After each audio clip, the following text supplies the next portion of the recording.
여러분 반갑습니다. 오늘 우리는 아주 무거운, 하지만 우리의 생존과 직결된 이야기를 해보려고 합니다. 바로 정부가 추진하려는 세금 법안, 그 중에서도 장기 보유 특별 공제 폐지와 축소에 관한 이야기입니다. 정부는 늘 말합니다. 공정과 정의를 위해서라고요.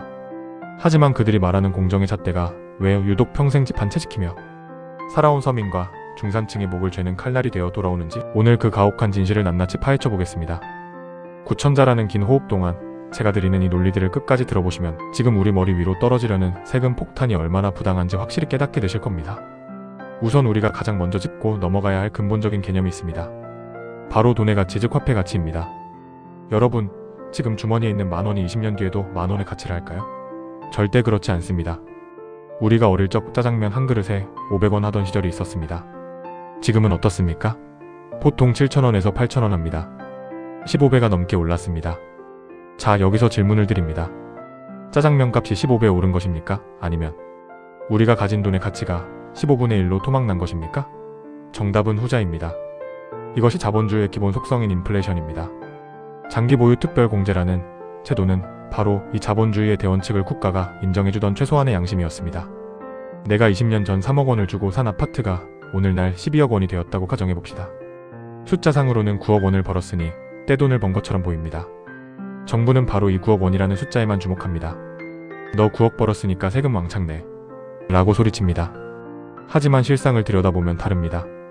20년 전에 3억 원으로 살 수 있었던 쌀과 고기, 기름의 양과 지금의 12억 원으로 살 수 있는 양을 비교해보면 사실상 그 가치는 크게 변하지 않았을 수도 있습니다.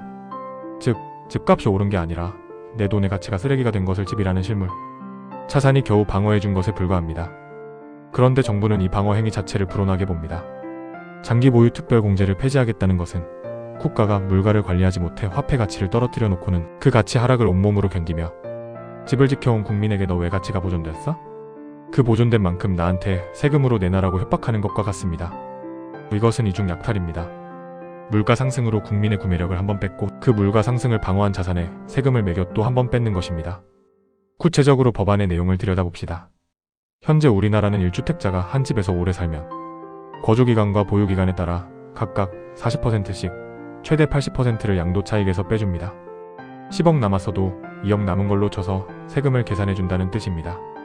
그런데 정부가 추진하는 개정안은 이 공제율을 대폭 낮추거나 아예 거주기간 위주로 재편하여 보유에 대한 혜택을 말살하려고 합니다. 심지어 일정 금액 이상의 고가 주택은 아예 공제 대상에서 제외하려는 움직임도 보입니다. 여기서 말하는 고가의 기준이 무엇입니까? 서울과 수도권에 집 한 채 가진 사람들은 이제 너나 할 것 없이 모두 고가 주택자라는 프레임에 갇혀 징벌적 과세 대상이 되고 있습니다. 이제 평범한 우리 이웃의 사례를 통해 이 법안이 얼마나 파괴적인지 체감해보겠습니다. 경기도 성남의 한 아파트에서 18년째 거주 중인 50대 가장 박씨가 있다고 칩시다. 박씨는 전형적인 K-가장입니다. IMF를 견디고 금융위기를 버티며 오로지 가족의 보금자리를 지키겠다는 일념으로 대출, 원금과 이자를 꼬박꼬박 갚아왔습니다.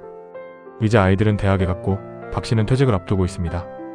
노후 자금이라곤 국민연금 조금과 지금 살고 있는 이 집 한 채가 전부입니다. 박씨는 이 집을 팔고 물가가 싼 지방으로 내려가 남은 돈으로 노후 생활비를 충당하려 합니다. 기존 제도 하에서 박씨가 내야 할 양도세는 그리 많지 않았습니다. 국가가 그의 18년 세월을 인정해줬기 때문입니다. 하지만 장기 보유 특별 공제가 사라진 세상에서 박씨는 공포에 떨게 됩니다. 집을 팔려고 계산기를 두드려보니 양도세로만 수억 원이 나갑니다.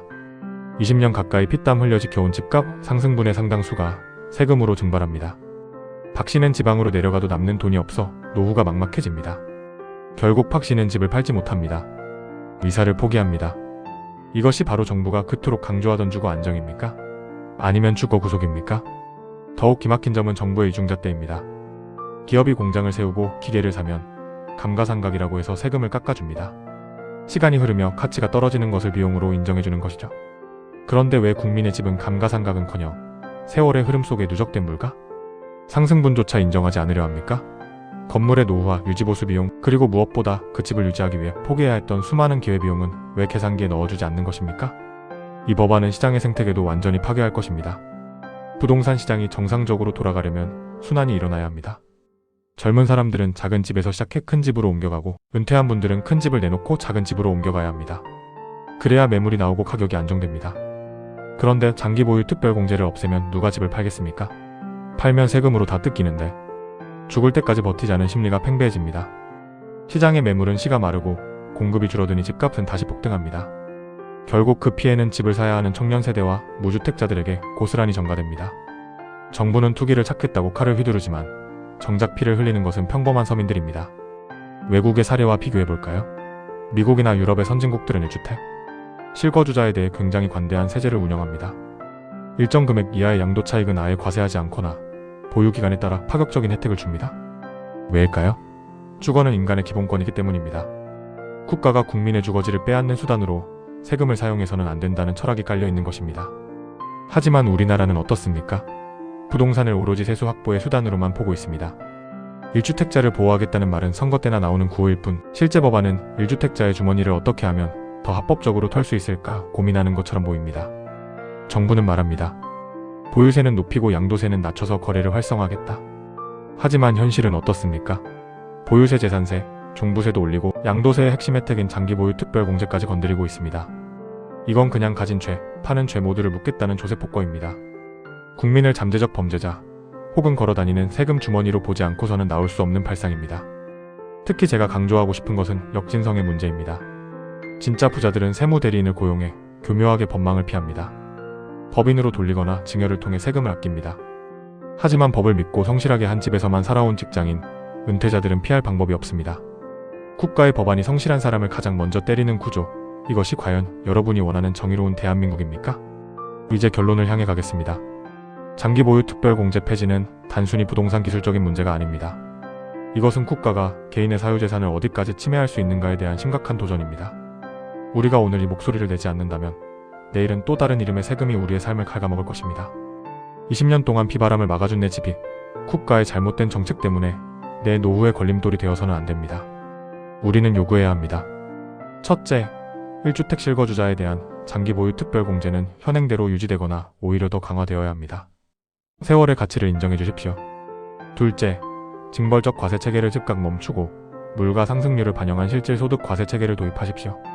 셋째, 부동산 정책을 정치적 수단으로 사용하지 마십시오. 여러분, 이 영상이 끝나고 나면 주변 분들에게 이 사실을 알려주십시오. 우리가 20년 버틴 게 죄가 아니라고, 국가가 내 노후를 뺏어갈 권리는 없다고 당당히 말씀하십시오. 여러분의 구독과 좋아요, 그리고 공유 한 번이 이 잘못된 법안을 막는 커다란 파도가 될 것입니다. 저는 앞으로도 여러분의 소중한 재산과 권리를 지키기 위해 끝까지 목소리를 높이겠습니다. 긴 시간 시청해주셔서 감사합니다. 여러분의 가정의 평화와 주거의 안녕이 깃들길 기원합니다.